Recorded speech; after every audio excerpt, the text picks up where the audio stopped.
ഓം ശ്രീനാരായണ പരമ ഗുരവേ നമഃ. ഗുരുമാർഗത്തിലേക്ക് ഏവർക്കും സ്വാഗതം. നമ്മൾ ഗുരുവിൻ്റെ ക്ഷേത്ര പ്രതിഷ്ഠയുടെ ലക്ഷ്യത്തെക്കുറിച്ച് നമ്മൾ ചെറുതായിട്ടൊന്ന് സൂചിപ്പിച്ചിരുന്നു. അങ്ങനെ ഒരു ഉപാസന ഒക്കെ നടത്തി ശുദ്ധമാകുന്ന ഒരു മനസ്സിൻ്റെ ഉടമയായി, ബുദ്ധിക്ക് ആ രീതിയിൽ തെളിച്ചമുള്ളവനായി മാറുമ്പോൾ അവിടെയാണ് ഗുരുദേവൻ നമ്മൾക്ക് നൽകിയിട്ടുള്ള കൃതികളുടെ പ്രസക്തി.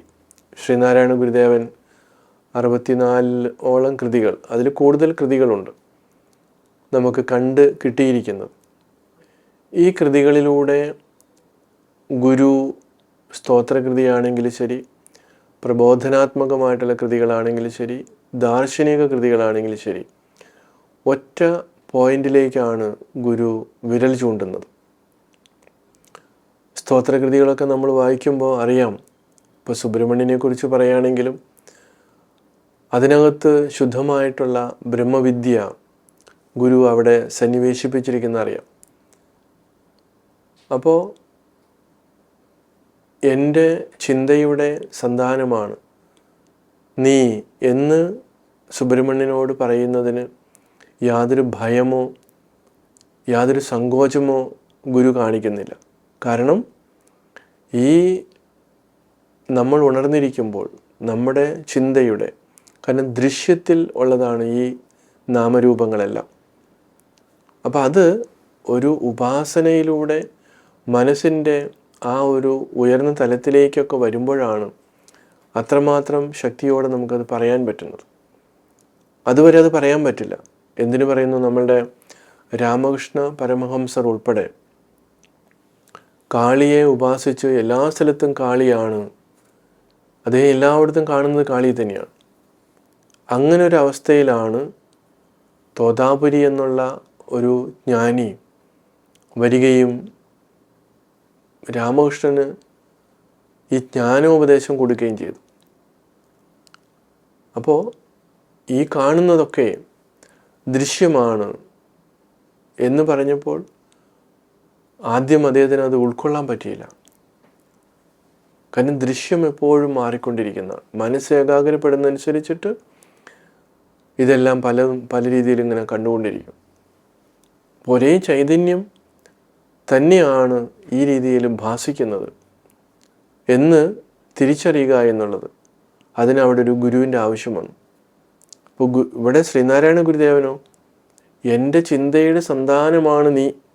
ഇപ്പോൾ ഗുരു കൊടുതൂക്കി മലയിൽ മുരുകനുമായി നേരിട്ട് സംസാരിച്ച കാര്യം ഭൈരവൻ ശാന്തി തൻ്റെ ഭക്തരോട് പറഞ്ഞിട്ടുണ്ട്.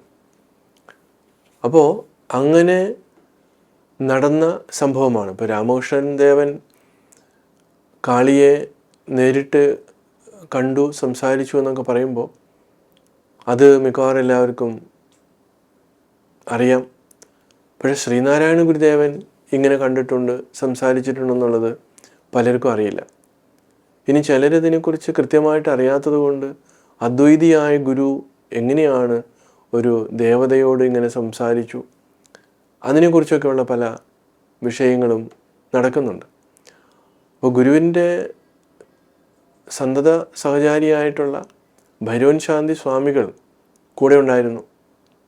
പക്ഷെ എന്ന് വിചാരിച്ചിട്ട് ഈ കണ്ട രൂപം ആണ് ആത്യന്തികമായിട്ടുള്ളത് എന്ന് ഗുരു പറയുന്നില്ല. അപ്പോഴും ഗുരു പറയുന്നത് എന്താണ്? എൻ്റെ ചിന്തയുടെ സന്താനമാണ് നീ.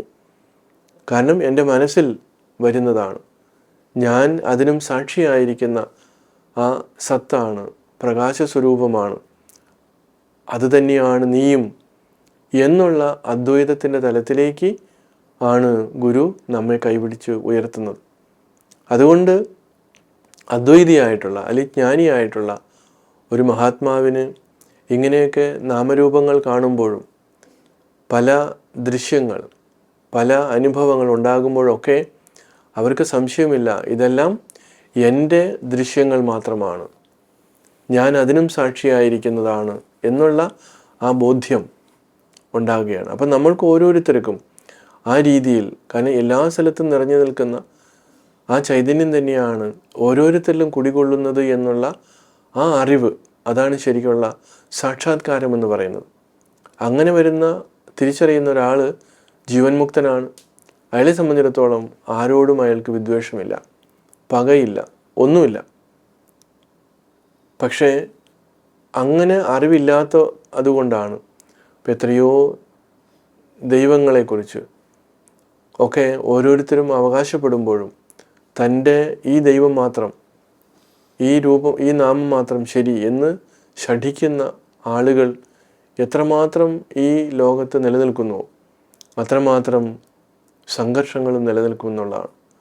കാരണം ഇതിനെ സമഗ്രമായിട്ട് കാണാൻ അവർക്ക് സാധിക്കുന്നില്ല. കാരണം ഭാഗികമായിട്ടാണ് അവരുടെ കാഴ്ചപ്പാടുകളെല്ലാം പോകുന്നത്.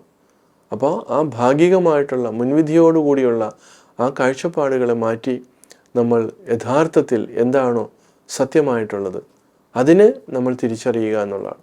അതുകൊണ്ടാണ് ഗുരു കൃതികളിലൂടെ ആത്മോപദേശ ശതകത്തിലും ദൈവദശകത്തിലും ദർശനമാലയിലും അദ്വൈത ദീപികയിലും ഒക്കെ ഈ ഒരു സത്യത്തെ എടുത്ത് പറയുന്നത്. നമ്മളും അത് സാക്ഷാത്കരിക്കണം. സാക്ഷാത്കരിച്ചു കഴിയുമ്പോൾ നമ്മുടെ ജീവിതവും അർത്ഥവത്താകും. അങ്ങനെ സാധിക്കട്ടെ. ഏവർക്കും നമസ്കാരം.